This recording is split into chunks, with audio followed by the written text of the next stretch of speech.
Hello, my name is Lorena Melgarejo and I will be walking you through a quick training on how to enter your own program into La Red. The most important thing that you must do is to prepare with all the information ahead of time before you submit your program into La Red. So take a minute to look at all the questions La Red asks about the program and make sure you have all the answers so that you can move through the form really quickly. And please do not enter any program with incomplete or inaccurate information because it will really affect adversely all of our clients who are using La Red. First thing you need to do is to log into La Red, then go into the Services tab, and there click on Create New Service. Once you're there, this form is going to walk you through a list of questions which are pretty self-explanatory.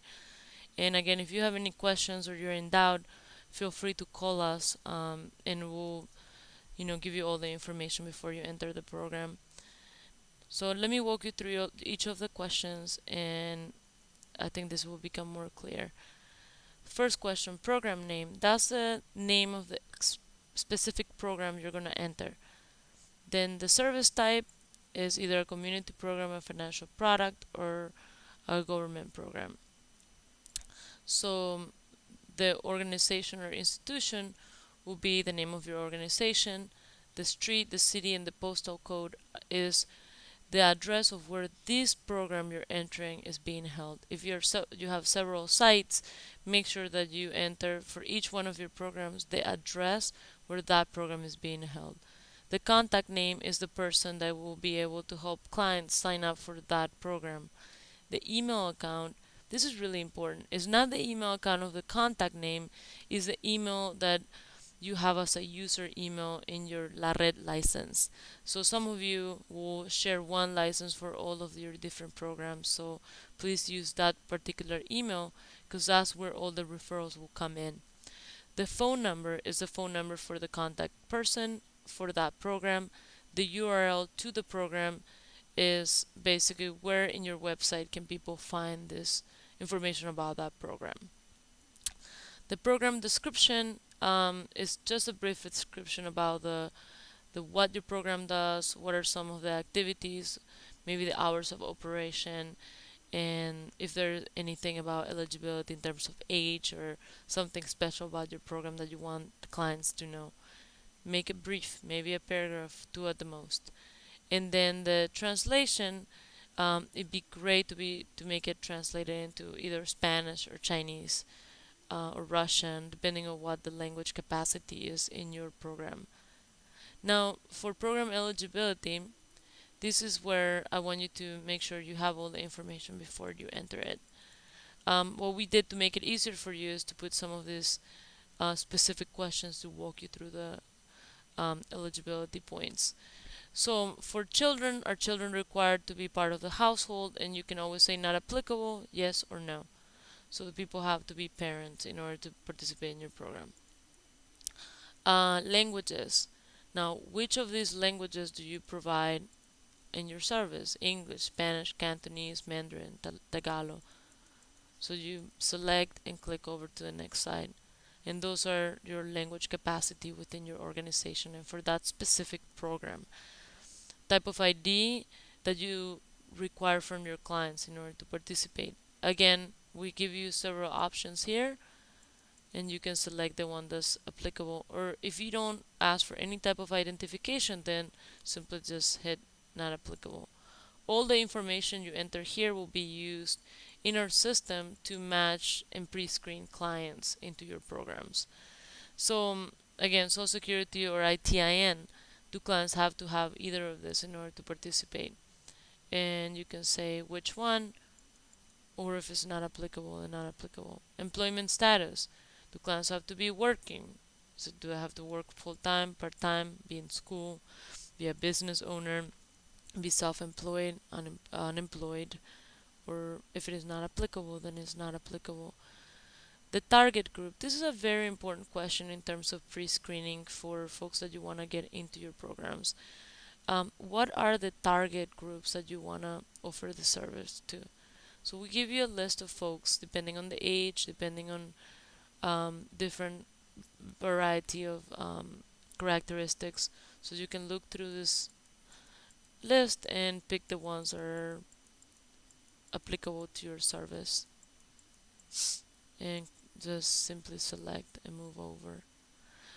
In terms of the ages that define adults and children, young adults and youth, um, adults are defined as people over the age of 25. Children are defined as people from the age to 0 to 12. Youth are 13 to 18. Young adults are 19 to 24. And seniors are defined as 64 and over.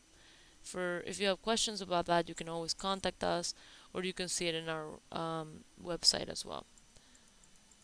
The program services, clearly, what are the services that are provided by your program, specific program, not your organization, but this program that you're entering. So if it is an after-school program, then it will be, education for youth. If it is a financial education, then you pick financial education, food and nutrition.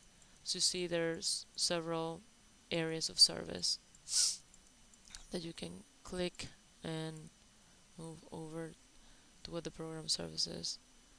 The service area, again, we have several counties that are being served by programs in La Red, so please find the one that's applicable to you. For example, if you're in San Francisco, click down until you find San Francisco, and then if you provide services for all of San Francisco, or you want to target it to a certain neighborhood, you pick the neighborhood, select it, and move it over. This question, remittance, is only for financial services in terms of sending remittances to different countries.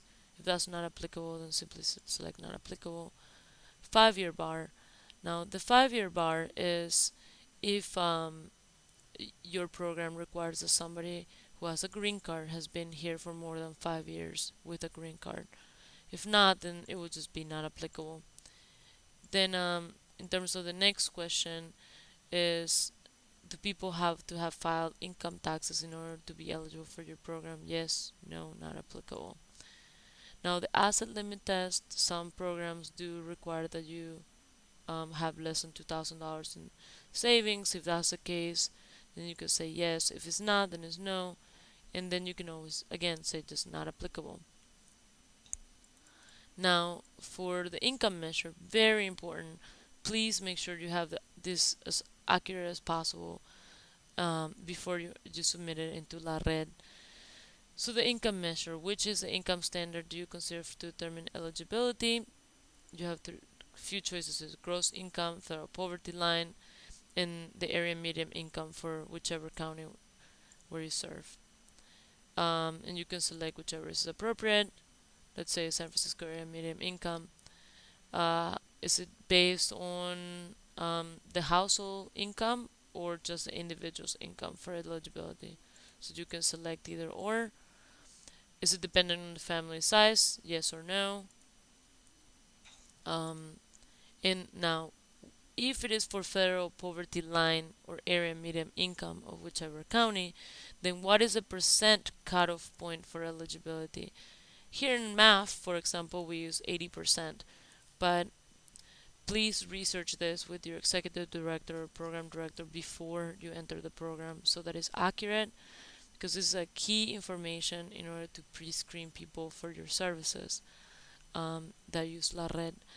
So the income standard is only if you use gross income as an income criteria, and if it's not depending on family size. So what is the income cutoff point for eligibility? You can enter that number. Once you're done entering everything, you just hit save, and then you have submitted your program into La Red. It's very simple, it's self-explanatory. Again, if you have any questions, please give us a call, and then you will be able to, every time you're entering a program, be reminded by these little question marks of what specifically each of these mean. Thank you so much for your time, and again, please contact us if you have any questions. Thanks.